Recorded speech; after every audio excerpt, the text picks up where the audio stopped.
સતગુરુ ભગવાન કી જય, સનાતન ધર્મની જય।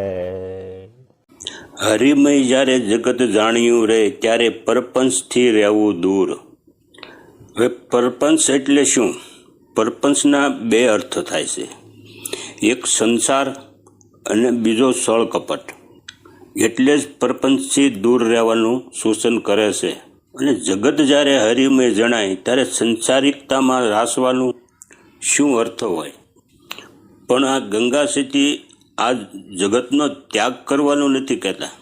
ગંગા સતી પ્રપંચનો ત્યાગ કરવાનું કહે છે, પણ જગતનો ત્યાગ કરવાનું કહેતા નથી। આ બે ભેદ વિશેષ રૂપ પણ આપણે જાણવા જરૂરી છે, કેમ કે આ જગત પ્રભુ રચિત છે અને પ્રપંચ મન રચિત છે। તેથી જ પ્રપંચનો ત્યાગ અને જગતનું હરિમય દર્શન કરવું। આધ્યાત્મિકની પણ શિષ્ટતા સમજાવતા પણ કહે છે કે દુઃખોનો નાશ કરનાર આ યોગ, યથાયોગ યોગ, આહાર વિહાર કરનાર, કર્મોમાં યથાયોગ ચેષ્ટા કરનાર, યથાયોગ ઊંઘનાર, યથાયોગ જાગનાર ને જ સિદ્ધ થાય છે। આ જ યોગ ગંગામાં પાનબાઈને પણ સમજાવે છે। એ યુક્તિની સ્થાને સૂક્ષ્મ શબ્દોનો પ્રયોગ કરે છે। અને જ્યારે આધ્યાત્મિક પંથ ઉપર પગ મૂકી ત્યારે ઊંઘ, આહાર અને બ્રાહ્મ જગતની પ્રવૃત્તિઓને બધી ઓછી કરવી પડે। અને આમાંથી આસક્તિ છૂટે ત્યારે જ આધ્યાત્મિક પથ ઉપર ચાલી શકાય। અને જેના સંગથી કુબુદ્ધિ ઉત્પન્ન થાય તેનો સંગ કુસંગ કહેવામાં આવે। એટલે જ ગંગામાં કહે છે, કુબુદ્ધિવાળાનો સંગ તજવો ને રહેવું એકાતે અસંગ।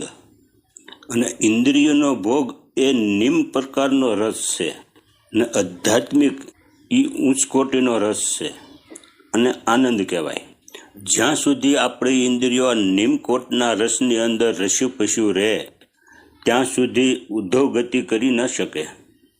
અને ઇન્દ્રિયોના ભોગમાં આપણે રમણ રહેવું, એ આધ્યાત્મિક પથ ઉપર ચાલવું, એ બંને એક સાથે ન થઈ શકે। ભોગ આનંદ અને બ્રહ્માનંદ આનંદ, આ બંનેની ઈચ્છા રાખનાર વ્યક્તિ સાધના માર્ગમાં ચાલી નહીં શકે। એટલે જ ગંગામાં એ કીધું છે કે શીત વિષયમાંથી ખેંચવું ને રહેવું સદાય ઇન્દ્રિય જીત। કાળ, કર્મ અને સ્વભાવને જીતવો અને રાખવો નહીં અંતરમાં ક્રોધ, એટલે કે ક્રોધનો ત્યાગ કરવો। અને પ્રાણી માત્રમાં પ્રત્યક્ષ સમાન ભાવે વર્તવું અને મનનો વિરોધ ટાળવો। આ ત્રણેય આધ્યાત્મિક પંથની અંદર બાધારૂપ છે।